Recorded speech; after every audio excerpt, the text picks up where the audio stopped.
இப்போ நம்ம சூப்பராக ஒரு லட்டு ரெசிபி வந்து பார்க்கலாம். இது ஹெல்த்தியாக இருக்கும், நல்ல சிம்பிளாகவும் செஞ்சிடலாம். இதுக்கு 1 கப்பு ஃப்ளாக்ஸ் சீட்ஸ் எடுத்துக்கோங்க, அது வந்து வறுத்துருங்க.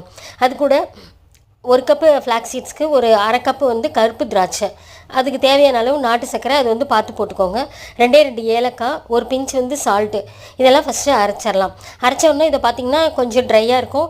நம்ம வந்து நெய் ஊற்றி இது கொஞ்சம் ப்ரெஷர் கொடுத்து பிசைஞ்சிங்கன்னா நல்லா வந்து அதுலேருந்து எண்ணெய் பிரியும். அப்போ பிடிக்கிறதுக்கு வந்து லட்டு பிடிக்கிறதுக்கு ரொம்ப ஈஸியாக இருக்கும். இப்போ குழந்தைங்களுக்குலாம் ஸ்நாக்ஸ் பாக்ஸ்க்கு இந்த மாதிரி ஒரு லட்டு வந்து செஞ்சு கொடுக்கலாம்.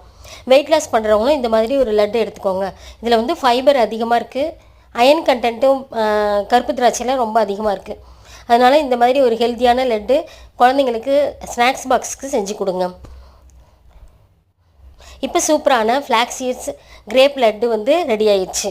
இந்த மாதிரி நீங்களும் செஞ்சு பார்த்துட்டு உங்களோட கமெண்ட்ஸை மறக்காமல் சொல்லுங்கள். தேங்க்யூ.